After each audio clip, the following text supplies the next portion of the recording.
Commander Jake Morrison stood on the bridge of the New Horizon, watching the strange blue star grow larger on the main screen. His hands gripped the rail as he studied the alien solar system they were approaching. This was it. After 3 years of travel through deep space, humanity was about to meet another intelligent species for the first time. "Sir, we're getting signals from the fourth planet," reported Lieutenant Ben Rodriguez from the communications station. "It's the same pattern we've been receiving for the past week." Jake nodded. The Zephyrians had been sending mathematical sequences and star maps, proving they were smart and wanted to talk. Earth had sent similar messages back. Now both sides were ready for the real meeting. "Dr. Carter, are you ready for this?" Jake asked the woman standing beside him. Dr. Lisa Carter adjusted her glasses and looked at the datapad in her hands. As the ship's expert on alien life, she had spent months preparing for this moment. "As ready as anyone can be for meeting." "Reptilian telepaths," she said with a nervous smile. The New Horizon was humanity's best diplomatic ship. It carried 50 crew members, all chosen for their skills and ability to stay calm under pressure. Jake had been selected to lead the mission because of his experience with difficult negotiations and his ability to think quickly when things went wrong. "Incoming transmission," Ben announced. "It's coming from a ship that just appeared on our sensors." The main screen changed to show a sleek vessel that looked like it was made of living metal. It moved through space with grace, unlike the more mechanical human ships. Strange lights pulsed along its surface in patterns that seemed almost like breathing. "Open a channel," Jake ordered. The screen flickered and suddenly showed the interior of the alien ship. Jake's breath caught in his throat. The being looking back at him was unlike anything he had ever seen, but somehow beautiful in a way that made his heart race. She was tall and slender, with scales that shimmered like jewels in shades of green and blue. Her face was angular but elegant, with large eyes that seemed to hold ancient wisdom. When she moved, her scales caught the light and created patterns that flowed like water. "I am Ambassador Silthara of the Zephyrian Empire," she said. Her voice was clear and musical, with a slight accent that made every word sound like poetry. "I welcome you to our star system, humans of Earth." Jake stepped forward, trying to ignore the strange flutter in his chest. "I am Commander Jake Morrison. We're honored to meet you, Ambassador. This is a historic moment for both our species." As soon as he spoke, something odd happened. Silthara's eyes widened and her scales began to glow brighter. She gripped the edge of what looked like a control panel, and for a moment she seemed to struggle to breathe. "Ambassador, are you all right?" Jake asked, concerned. Silthara blinked several times and seemed to regain her composure. Yes, forgive me, your species is different than we expected." Dr. Carter moved closer to Jake. "Different how?" she asked. "We will discuss this when we meet in person," Silthara replied, but her voice sounded strained. "May we invite you aboard our vessel? We have prepared a meeting space that should be comfortable for your biology." Jake glanced at Dr. Carter, who nodded. They had planned for this possibility. "We would be honored, Ambassador." 2 hours later, Jake and a small team prepared to board the Zephyrian ship. Dr. Carter had insisted on coming along, as had Ben Rodriguez and the ship's security chief, Kate Sullivan. They wore their best uniforms and carried translation devices. Though the Zephyrians seemed to speak perfect English, the inside of the alien ship was breathtaking. The walls seemed to be made of the same living metal as the outside, and they glowed with soft light. Everything was curved and flowing, as if the ship had been grown rather than built. The air smelled like flowers and ozone, and Jake could hear a low humming sound that seemed to come from everywhere at once. Silthara met them at the airlock. Up close, she was even more impressive. She stood nearly 7 feet tall, and her scales created complex patterns that shifted as she moved. She wore robes that seemed to be made of the same material as the ship, and they flowed around her like liquid. "Welcome aboard the Whisper of Stars," she said, bowing slightly. "Please follow me to the meeting chamber." As they walked through the corridors, Jake noticed that other Zephyrians they passed seemed to react strangely to the human presence. Some stopped and stared, while others quickly moved away. A few even seemed to sway on their feet as if they were dizzy. "Ambassador," Dr. Carter said carefully, "are your people feeling well? They seem affected by something." Silthara paused and turned to look at them. Her large eyes focused on Jake, and again her scales began to glow more brightly. "It is your scent," she said quietly. "We did not expect this reaction." "Our scent?" Jake asked, confused. "Zephyrians communicate through many methods," Silthara explained as they continued walking. "We use telepathy, but also chemical signals that your language might call pheromones. Your species produces something we have never encountered before." They entered a large chamber with an oval table made of the same glowing material as the walls. The ceiling was transparent, showing the stars outside. It was beautiful and peaceful, clearly designed to make visitors feel comfortable.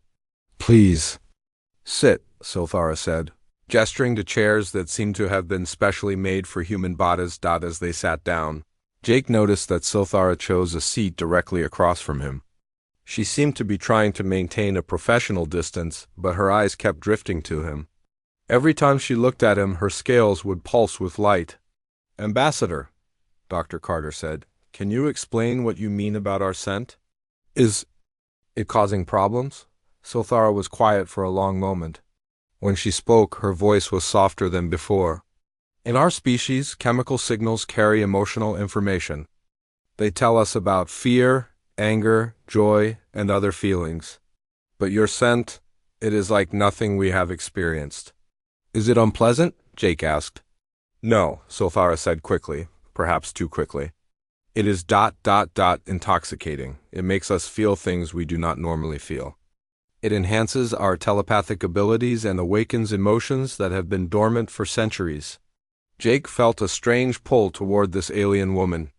There was something about her grace, her intelligence, and the way she struggled to maintain control that drew him in. He found himself wanting to understand her better, to learn everything about her culture and her people.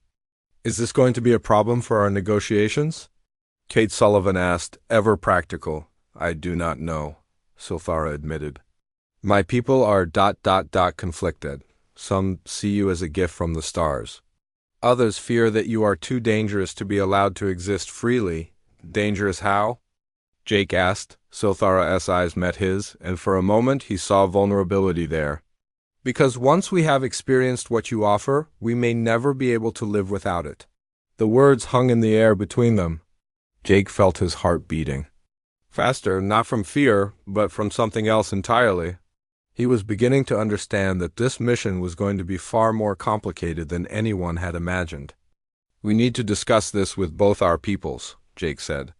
"But I want you to know that humans value freedom and choice above all else. We would never want to harm your species or force anything upon you." Silthara nodded slowly. "I believe you speak truth, Commander Morrison. But I fear that truth may not be enough to prevent what is coming." Outside the transparent ceiling, the stars continued to shine, indifferent to the complex dance of desire and diplomacy that was just beginning. 3 weeks had passed since the first meeting between humans and Zephyrians. The New Horizon remained docked with the Whisper of Stars while both sides tried to work out the details of a formal treaty. But the negotiations were not going smoothly. Jake stood in his quarters, looking out at the alien ship through the small window. Every day brought new complications. The Zephyrian High Council was deeply divided about what to do with humanity. Some wanted to welcome them as friends, while others saw them as a dangerous threat that needed to be controlled. A soft chime from his door interrupted his thoughts. "Come in," he called. The door slid open to reveal Ambassador Silthara. She looked tired, and her scales seemed dimmer than usual. "Commander Morrison, may I speak with you privately?" "Of course," Jake said, gesturing to the small sitting area in his quarters. "Please sit down. You look exhausted." Silthara moved gracefully to the chair across from him, but Jake noticed her hands were shaking slightly. "I have been meeting with the High Council for many hours each day. The discussions are difficult. I can imagine," Jake said. Dr. Carter has been analyzing the situation, and she thinks your people are struggling with some kind of biological response to us. She is correct, Silthara said quietly. But it is more complex than simple biology. When I am near you, when I breathe in your scent, it does something to my mind that I cannot explain. Jake leaned forward, concerned. What kind of something? Silthara was quiet for a long moment. Her scales flickered with patterns of light that seemed to show her inner struggle. My people have been telepathic for thousands of years. We share thoughts and emotions across great distances. But over time, we learned to control these abilities, to suppress the emotions that made them chaotic. That sounds lonely, Jake said. Softly, it was practical, Silthara replied. Emotion makes telepathy unpredictable.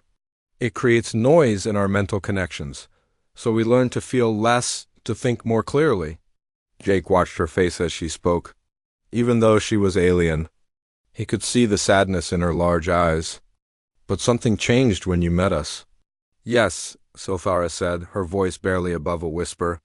When I am near you, especially when I breathe in your scent, my telepathic abilities become stronger than they have ever been. But more than that, I feel things I have not felt since I was a child. Joy, wonder, fear, and... She paused, looking directly at him. Other emotions I do not have words for. Jake felt his heart racing. There was something about this beautiful, alien woman that drew him in completely. Her intelligence, her grace, the way she struggled to understand her own feelings, it all fascinated him. Is that why you asked to meet with me privately? Partly, Silthara admitted, but also because I needed to tell you something important.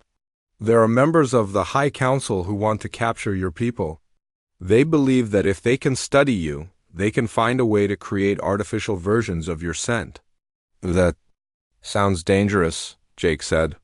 Very dangerous, Silthara agreed. They do not understand that what you offer cannot be duplicated. It is not just chemical compounds. It is something deeper, something that comes from who you are as a species. Jake studied her face. You sound like you understand us better than your own people do. I am beginning to, Silthara said. Each time we meet, I learn more about human nature.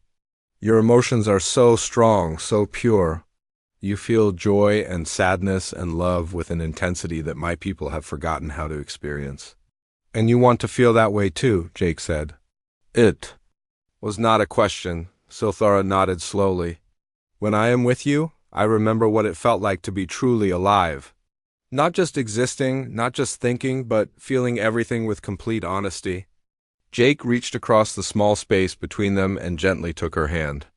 Her scales were warm and smooth, and he could feel a slight vibration under his fingers, like a pulse. I feel something too, he said. I've never met anyone like you.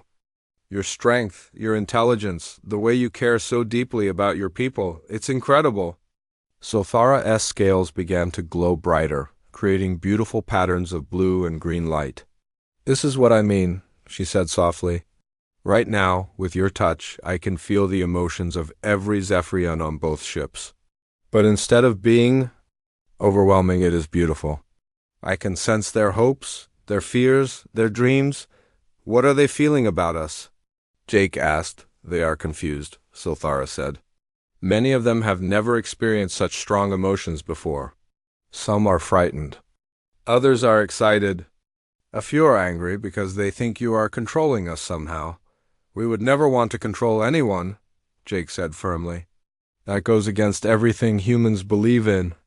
I know, Silthara said. That is another thing I have learned about your species. You value freedom above almost everything else. Even now, knowing that I am becoming dependent on your presence, you offer me the choice to leave. Jake felt a pang of sadness at the thought of her leaving. Are you becoming dependent on me? Silthara's grip on his hand tightened slightly.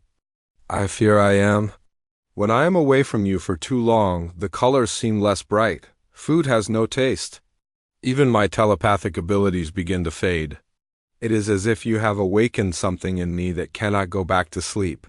Is that a bad thing? Jake asked. I do not know, Silthara said honestly. Part of me feels more alive than I have ever felt. But part of me is terrified that I am losing who I used to be. Jake squeezed her hand gently. Maybe you're not losing who you were. Maybe you're becoming who you were meant to be. Sothara's eyes widened at his words. You truly believe that? I do, Jake said. I've seen how you light up when you talk about your people, how you fight for what you believe is right. That's not dependency, that's passion. That's what makes you amazing. For a moment, they sat in comfortable silence, hands joined, looking into each other's eyes. Jake felt like he could see into her soul, and somehow he knew she was seeing into his as well. There's something else I must tell you, Sothara said finally. General Vextar, the leader of our military council, has been meeting with hardline factions. They believe that humans are too dangerous to be allowed to exist freely in the galaxy. What does that mean? Jake asked, though he suspected he already knew. It means they may try to capture your ship and your crew, Sothara said. They want to study you, to find ways to use your abilities for military purposes. Jake felt a chill run down his spine. Are you warning me as a diplomat or as a friend? Sothara's scales pulsed with warm light. I am warning you as someone who has come to care about you more than protocol should allow, and as someone who believes that both our species deserve the chance to grow together, not to be used as weapons. What do you suggest we do? Jake asked. Be careful, Sothara said. Trust no one except those you have already met. And know that whatever happens, I will stand with you, even if it means standing against my own people. Jake brought her hand to his lips and kissed it gently. Her scales shimmered at the contact, and he heard her breath catch. Thank you, he said, for trusting me, for warning me, and for showing me that connections between species are possible. Thank you, Sothara replied, for showing me what it means to truly feel alive. As she left his quarters, Jake realized that their relationship had crossed a line. They were no longer just diplomat and ambassador. They were two beings from different worlds who had found something precious in each other, and he was willing to fight to protect it. The alarm on the New Horizon shrieked through the corridors at 3 a.m. Jake bolted upright in his bed, instantly alert. Red warning lights flashed outside his quarters as he grabbed his uniform and rushed to the bridge. Report, he ordered as he stepped onto the command deck. Ben Rodriguez looked up from his station, his face grim. Sir, we've got multiple Zephyrian military ships surrounding us. They appeared out of nowhere about 5 minutes ago. Jake studied the tactical display. 12 warships had formed a perfect circle around both the New Horizon and the Whisper of Stars. Their weapons were powered up and ready to fire. Any communication from them? Jake asked. Nothing, sir, Ben replied. But we're getting frantic messages from Ambassador Sothara. She's requesting immediate passage to our ship. Jake's blood ran cold. Are they letting her cross? It doesn't look like it, Kate Sullivan said from the security station. The military ships are blocking all movement between vessels. Dr. Carter hurried onto the bridge, still pulling on her lab coat. Jake, what's happening? My instruments are picking up strange energy readings from those warships. I think we're about to find out, Jake said grimly. The main screen flickered to life, showing a Zephyrian in dark military armor. His scales were deep red and black, and his eyes held no warmth. I am General Vextar of the Zephyrian Military Command, the figure announced. You will prepare too. Be boarded immediately. Any resistance will be met with force. Under what authority? Jake demanded. We're here under diplomatic protection. The authority of the Zephyrian Empire, Vextar replied coldly. The High Council has been dissolved. I am now in command of all operations regarding your species. Jake felt his heart pounding. What happened to Ambassador Sothara? She is being held for questioning about her loyalty to the Empire, Vextar said. Her behavior regarding your species has been ... concerning.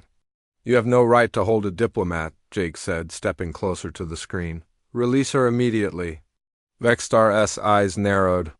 You are in no position to make demands, human. You and your crew will be transferred to our research facility where you will be studied. Your unique biological properties will serve the Empire well.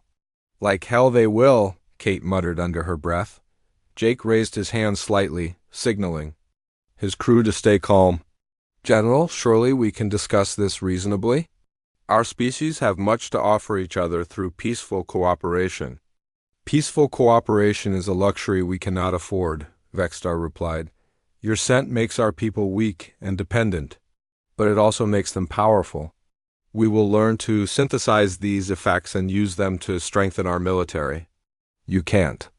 Synthesize emotions? Dr. Carter said, stepping forward.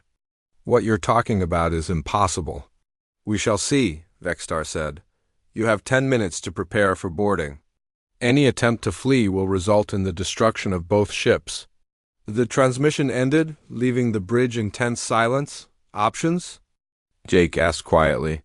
Not many, Kate admitted. They've got us completely surrounded.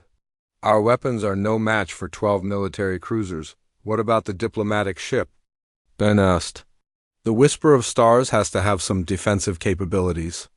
Even if it does, they won't use them against their own people, Jake said. We need another plan. Suddenly, the lights on the bridge flickered. The air seemed to shimmer, and Jake felt a familiar presence in his mind. It was Silphara speaking to him telepathically. Jake, can you hear me? Her voice in his thoughts was strained and urgent. I can hear you, he thought back, hoping she could sense his response. I have escaped from the detention cell. Vexstar has taken control of the government through force. Many of my people are imprisoned or dead. Jake closed his eyes, focusing on the mental connection. Where are you now? Hidden in the maintenance sections of my ship, but I cannot stay here long. Vexstar-S soldiers are searching everywhere. Can you get to the ship's controls? Perhaps, but what good would that do? We are outnumbered. Jake looked around at his crew. They were all watching him with concerned expressions, probably wondering why he was standing there with his eyes closed. Silphara, he thought, I need you to trust me. Can you access the navigation systems of the Whisper of Stars? Yes, but... Jake, you cannot outrun military cruisers in your cargo ship. I'm not planning to outrun them, Jake replied. I'm planning to outthink them. He opened his eyes and looked at his crew. Ben, plot a course for the asteroid field in the outer system. Full speed. Sir, that field is incredibly dangerous, Ben protested. The asteroids are moving too fast and too unpredictably. Exactly, Jake said. Kate, I need you to prepare all our defensive systems, not to fight, but to confuse their sensors. What's the plan? Dr. Carter asked. Jake turned to the communications station. Ben, send a message to all ships. Tell them we're willing to surrender, but we need time to prepare our crew for transport. Are we really surrendering? Kate asked. Not exactly, Jake said. Silphara, are you listening? Yes, came the telepathic reply. In exactly 3 minutes, I need you to make the Whisper of Stars look like it's having engine problems. Can you do that? I think so, but what will that accomplish? It will give us the distraction we need to escape. When I give the signal, take your ship into the asteroid field. Stay as close to us as possible. Jake, this is madness. The asteroid field will destroy both our ships. Not if we're smart about it, Jake thought back. Humans have been navigating dangerous spaces for thousands of years. Trust me. He opened his eyes and looked at his crew. Everyone, prepare for emergency maneuvers. We're going to show these Zephyrians what human ingenuity looks like. Ben sent the surrender message, and they waited. Jake could feel Silphara's presence in his mind, her fear and trust mixing together in a way that made his heart ache. Now, he thought to her. Immediately, the Whisper of Stars began to drift away from the formation. Warning lights appeared on its hull, and Jake could see through the view screen that it was venting gas from its engines. General Vexstar is demanding to know what's wrong with the diplomatic vessel, then reported. Tell him they're having technical difficulties, Jake said. Ben, engage engines. Full power toward the asteroid field. The New Horizon leaped forward, catching the military ships by surprise. For a moment, there was confusion as the Zephyrian commanders tried to decide whether to follow the humans or help the diplomatic ship. "They're pursuing us," Kate announced. "All 12 ships." "Perfect," Jake said. "That's exactly what we want." The asteroid field loomed ahead of them, a chaotic maze of spinning rock and ice. Most pilots would consider it certain death to enter such a place at high speed. But Jake had spent years navigating the dangerous asteroid belts of the Sol system. "Sulthara, stay right behind us," he thought. "Match our every move." "I trust you," came her reply. And Jake felt a surge of warmth despite the danger. They plunged into the asteroid field with the military ships close behind. Jake's hands flew over the controls, using every trick he had learned in his years of space travel. The New Horizon danced between massive rocks, using the gravitational fields to slingshot around obstacles. Behind them, the larger military ships struggled to keep up. Their size and rigid formations made them clumsy in the tight spaces. Jake heard Kate cheer as one of the pursuing vessels scraped against an asteroid and fell back. "We're not out of this yet," Jake warned. "They'll figure out our pattern soon." "Jake," Sulthara's voice was urgent in his mind. "I'm reading massive energy signatures deeper in the field. Something is wrong."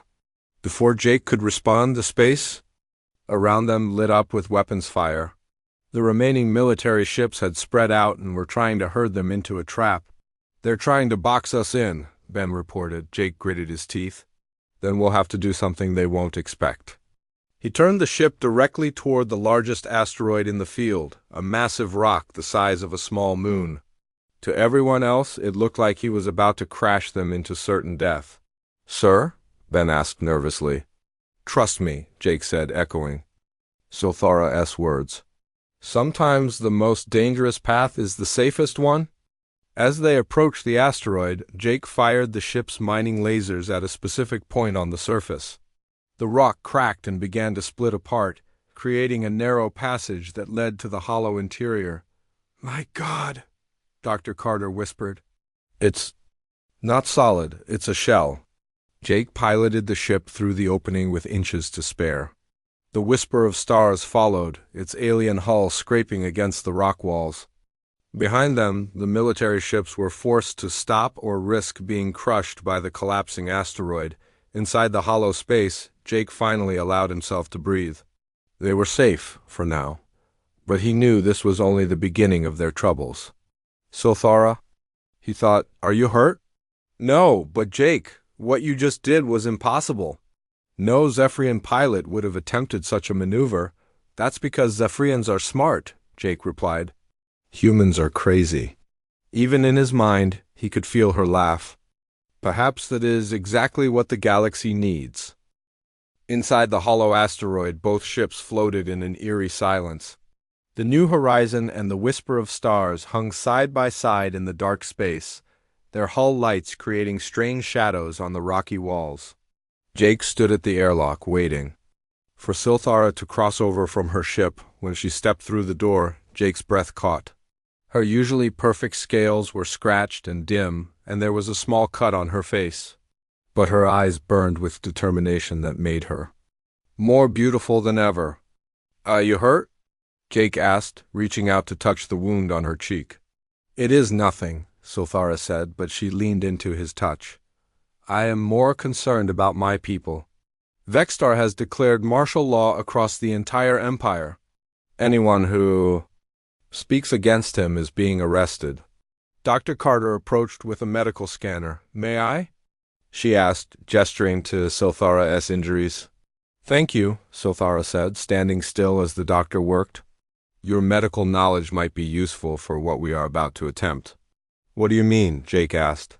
"There are others who oppose Vextar," Sulthara explained. "Scientists, diplomats, even some military officers. They have been hiding since the coup, waiting for a chance to act."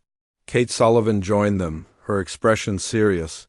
"How many people are we talking about?" "Perhaps 1,000 spread across the system," Sulthara replied. "But they are scattered and afraid. They need leadership and hope." Jake studied her face. "And you think we can provide that?" "I think you already have," Sulthara said. "When my people felt your presence for the first time, It awakened something. In them, they remembered what it felt like to have emotions, to dream of something better. But now they're trapped under a military dictatorship, Ben Rodriguez pointed out. Yes, Silthara agreed. But not all of them. I can reach some of them telepathically, especially when I am near you. Your scent enhances my abilities far beyond their normal range. Jake felt a familiar warmth at her words. What do you need us to do? I need you to come with me to the resistance meeting points, Silthara said. Your presence will inspire them to fight. But more than that, it will give them the emotional strength they need to resist Vexstar's mental control. Mental control? Dr. Carter asked sharply. Vexstar's forces use telepathic suppression, Silthara explained. They project feelings of fear and hopelessness to keep people from rebelling. But when humans are nearby, those projections become weaker. Jake looked around at his crew. It's dangerous. We'd be putting ourselves right in the middle of a civil war. With respect, sir, Kate said, we're already in the middle of it. The question is whether we're going to hide or fight. She's right, Ben added. Besides, if Vexstar wins, he'll eventually find us? And then he'll use us as weapons against other species. Jake nodded slowly. All right, but we do this smart. Small teams, quick movements, and always have an escape plan. Over the next several hours, they planned their mission. Silthara used her enhanced telepathic abilities to contact resistance cells across the system. The responses were immediate and hopeful. People who had been hiding in fear suddenly felt brave enough to act. The first group is hiding in the mining station on the third moon, Silthara reported. 50 scientists and engineers who were working on peaceful projects before the coup. Can we reach them without being detected? Jake asked. The Whisper of Stars has stealth capabilities, Silthara said. But we will need to be very careful. Vexstar has patrol ships everywhere. They left the asteroid field under cover of darkness, using the larger rocks to hide their movement. The journey to the mining station took 6 hours, during which Jake and Silthara worked together to coordinate with the resistance. I can feel their emotions, Silthara said, her hand resting on Jake's arm. They are frightened, but also excited. They have been waiting for hope. What about you? Jake asked quietly. How are you feeling? Silthara's scales shimmered with soft light. When I am with you, I feel like I can do anything. It is not just your scent anymore. It is who you are, how you think, the way you care. About others even when it puts you in danger. Jake felt his heart racing. I feel the same way about you. Your courage, your intelligence, the way you're willing to fight for what's right even if it means going against your own people. They were interrupted by Kate's voice from the pilot's seat. We're approaching the mining station. I'm reading about 30 life signs inside. The mining station was a rough collection of metal buildings attached to the surface of a small moon. It looked abandoned, but Jake knew that dozens of Zephyrian scientists were hiding inside, waiting for rescue. There, Silthara pointed to. A landing pad near the main building. That is where we need to go. As soon as they landed, Jake felt the difference in the air. Even through the ship's filters, he could sense the fear and desperation of the people inside the station. But he could also feel something else, a growing sense of hope. They know we're here, Silthara said, her scales glowing brighter. They can sense your presence. The airlock opened, and a group of Zephyrians emerged from the mining station. They moved cautiously at first, but as they got closer to Jake, their scales began to pulse with light. Their movements became more confident, their heads held higher. Ambassador Silthara, one of them said, bowing respectfully. We had heard you were captured. I escaped, thanks to our human friends, Silthara replied. Dr. Cathara, I would like you to meet Commander Jake Morrison. The Zephyrian scientist looked at Jake with wonder. It is true then. Your species really does have this effect on us. What effect exactly? Dr. Carter asked, pulling out her scanner. Clarity? Dr. Cathara replied. For the first time in days I can think clearly. The fear that has been clouding my mind is gone. Jake looked around at the gathered Zephyrians. All of them seemed different now, more alert, more alive. How many of you are there? 43 in this location, Dr. Cathara said. But we know of others. Engineers on the orbital platforms, medical staff in the hospitals, even some military officers who disagree with Vexstar-S methods. Can you contact them? Silthara asked. Not safely, Dr. Cathara admitted. Vexstar-S forces monitor all communications. But if you could visit them in person, that's what we're planning to do, Jake said. But first, we need to know what resources you have. What can you contribute to the resistance? Dr. Cathara's eyes lit up. We have been working on defensive technologies. Force fields, communication scramblers, even some experimental weapons. But more importantly, we have knowledge of Vexstar-S weaknesses. What kind of weaknesses? Kate asked. His military relies heavily on centralized command, Dr. Cathara explained. If we could disrupt his communication network, his forces would be confused and scattered. Silthara nodded. That matches what I observed during my escape. His soldiers were following orders without question, but they seemed lost when their commanders could not contact them. Then that's our target, Jake said. We take out their communications, then coordinate simultaneous uprisings across the system. It will be dangerous, Dr. Cathara warned. The communication center is heavily guarded. Everything worthwhile is dangerous, Jake replied. The question is whether it's worth the risk. Silthara moved closer to him, her scales pulsing with warm light. You are changing us, she said softly. Not just biologically, but spiritually. My people have forgotten how to hope, how to dream of something better. You are teaching us to remember. You're changing us too, Jake said. You're showing us that intelligence and emotion don't have to be enemies. That telepathy and individuality can coexist. Around them, the Zephyrian scientists were organizing equipment and supplies. Their movements were quick and efficient, driven by a new sense of purpose. Jake realized that this was what human influence really meant, not control or dependence, but inspiration. The next group is on the orbital medical station, Silthara reported. 120 doctors and nurses who have been treating injured civilians. Medical staff could be crucial if this turns into a real fight, Dr. Carter observed. It already is a real fight, Jake said. The question is whether we're going to win it. As they prepared to leave for the next location, Jake felt a sense of responsibility settling on his shoulders. These people were depending on him not just for tactical leadership, but for emotional support. His very presence gave them the courage to resist oppression. Are you ready for this? Silthara asked, taking his hand.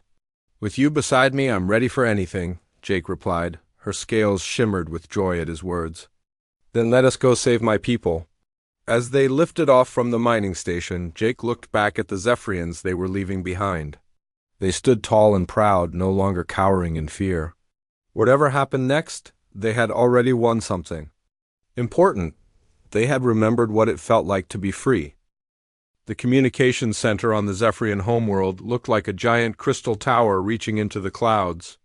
Its surface pulsed with streams of light that carried messages across the entire star system. From their hiding spot in the abandoned warehouse district, Jake could see the military patrols moving around the base of the tower. 40 guards at ground level, Kate reported through her binoculars. At least 20 more on the upper platforms. And that's just what we can see, Ben added grimly. Jake looked at Silthara, who sat with her eyes closed, concentrating on the telepathic network. Over the past week, they had visited 12 resistance cells across the system. Each group had grown braver and stronger with human presence, and now nearly 3,000 Zephyrians were ready to fight for their freedom. The resistance groups are in position, Silthara reported, opening her eyes, but they are waiting for our signal. If we fail to take the communication center, Vexstar will coordinate a massive counterattack. Then we don't fail, Jake said simply. Dr. Carter checked her equipment one last time. The electromagnetic pulse device should disable their systems for at least 20 minutes. That should be enough time for the resistance to act. Assuming we can get close enough to use it, Kate pointed out. Jake studied the tower again. The front entrance was heavily fortified. but there was a maintenance shaft on the north side that led directly to the power core. We go in through the service tunnels. Small team, fast movement. I should go with you, Silthara said. It's too dangerous, Jake protested. If something happens to you, the Resistance loses its telepathic coordinator. Silthara's scales flickered. With determination. If something happens to you, I lose the person who taught me how to truly live. I am going with you. Jake looked into her large, beautiful eyes and saw that arguing would be useless. All right. But we stick together no matter what happens. Always, Silthara agreed, and Jake felt warmth spread through his chest at the promise in her voice. The service tunnel was cramped and dark, barely wide enough for a human to crawl through. Jake led the way with Silthara close behind. Followed by Kate and Dr. Carter, the tunnel sloped upward toward the tower's power core, and Jake could hear the hum of massive generators above them. How much further? Kate whispered. A quarter. To the blueprints about 50 meters, Jake replied quietly. Suddenly, Silthara grabbed his ankle. Stop, she hissed. I sense something ahead. Guards. Jake froze, listening carefully. He could hear voices speaking in the Zephyrian language, getting closer. They're doing a security sweep, Silthara whispered. Someone must have reported. Suspicious activity. Can you confuse them telepathically? Jake asked. Not without alerting every telepath in the building, Silthara replied, but there might be another way. She closed her eyes and reached out with her enhanced abilities. Boosted by Jake's presence. There is a ventilation shaft 20 meters to our left. It leads to the main power room, but it's a difficult climb. Difficult is better than impossible, Jake said. Lead the way. They backtracked and found the ventilation shaft. It was even narrower than the service tunnel, and it went straight up for 30 meters. Jake went first, using his hands and feet to climb the smooth metal walls. His arms ached by the time he reached the top, but he managed to push open the vent cover. The power room was enormous, filled with humming machinery and glowing control panels. Jake could see the main communication relay in the center of the room, surrounded by a web of cables and energy conduits. Perfect, Dr. Carter said as she emerged from the vent. The electromagnetic pulse will have maximum effect from here. How long do you need? Jake asked. 5 minutes to set up, then 30. Seconds for the actual pulse, Dr. Carter replied. I'll watch the door, Kate said, taking position near the entrance. Jake helped Silthara down from the vent, and for a moment they stood close together, breathing heavily from the climb. Her scales were glowing softly in the dim light of the power room, and Jake felt the familiar pull of attraction mixed with something deeper. After this is over, he said quietly, what happens to us? Silthara's eyes met his. I do not know. My people will need time to rebuild their government, and yours will want to return to Earth. That doesn't answer my question, Jake said. What are you asking? Silthara replied, though her scales were pulsing with emotions that suggested she already knew. I'm asking if you want to stay together, Jake said. I know we're from different species, different worlds, but what we have is real. Silthara reached up and touched his face gently. What I feel for you goes beyond anything I thought possible. It is not just attraction or even love. It is recognition. You make me want to be the best version of myself. You. Do the same for me, Jake said, covering her hand with his. Jake, Kate called urgently from the door. We've got company coming up the main elevator. Dr. Carter looked up from her equipment. I need 3 more minutes. Then we buy you 3 minutes, Jake said, moving to join Kate at the door. The elevator chimed, and the doors opened to reveal General Vexstar and 6 armed soldiers. The general's red and black scales were darker than ever, and his eyes burned. With fury, I should have known you would come here, Vexstar snarled. Humans and their predictable heroics. It's over, Vexstar, Jake said, stepping into the doorway. Your own people are rising up against you across the system. My people are weak, Vexstar replied. Infected by your emotional poison, but that ends today. The general raised his weapon. But before he could fire, something unexpected happened. The human scent that filled the power room began to affect his soldiers. Their scales started to glow, and Jake could see confusion in their eyes. "Sir," one of the soldiers said hesitantly, "maybe we should listen to what they have to say." "Silence!" Vexstar roared. "You will follow orders." But the soldier's weapon wavered. I can't. They're not our enemies." "They're trying to help us." The other soldiers began to lower their weapons as well. Jake realized that prolonged exposure to human presence was breaking through years of military conditioning. "You see?" Sulthara said, stepping up beside Jake. "This is what humans really offer us. Not control, not dependence, but the courage to think for ourselves." Vexstar's eyes darted between his rebellious soldiers and the two figures in the doorway. "You have destroyed everything I worked to build." "No," Jake said calmly. "We've helped your people remember who they really are." 30 seconds, Doctor Carter announced. Vexstar raised his weapon again, this time aiming directly at Jake. "Then I will remove the source of the infection." But before he could fire, Sulthara stepped in front of Jake. Her scales blazed with brilliant light as she used every bit of her enhanced telepathic power to project a single, overwhelming emotion throughout the building. Love. The effect was immediate. Every Zephyrian in the communication center suddenly felt the pure, honest love that Sulthara felt for Jake, and through that, they understood what humans really represented. Not conquest or control, but connection and growth. Vexstar staggered. Under the telepathic assault, his weapon clattering to the floor. His soldiers moved to support him, but their faces showed understanding rather than anger. "Now," Dr. Carter called. The electromagnetic pulse erupted from her device, washing through the building and beyond. Every communication relay in the system went dark for exactly 20 minutes. Across the star system, resistance cells acted simultaneously.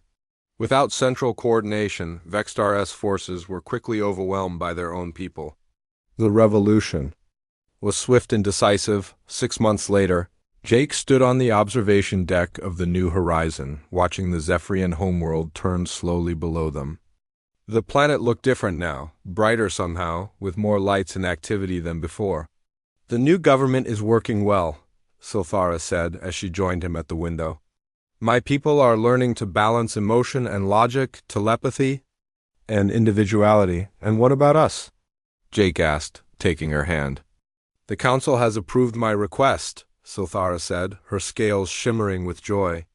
"I will be the permanent ambassador to Earth, and you have been appointed as humanity's first interstellar diplomatic attaché." Jake felt his heart soar. "So, we'll be working together." "More than that," Sulthara said. "We will be building something new. A partnership between species based on mutual respect and understanding." As they watched, a Zephyrian ship launched from the planet's surface, followed by another, then another. The first joint exploration mission was beginning, with crews of both humans and Zephyrians working side by side. "Other species have started asking for contact," Sulthara mentioned. "Word has spread about what happened here. Are you ready for that?" Jake asked. Sulthara's scales pulsed with warm light as she leaned against him. "With you beside me, I am ready for anything." Jake wrapped his arms around her, marveling at how perfectly they fit together despite their differences. What had started as attraction and need had grown into something much deeper, a love that transcended species and showed that connection was possible anywhere in the universe. In the distance, the stars beckoned with infinite possibilities.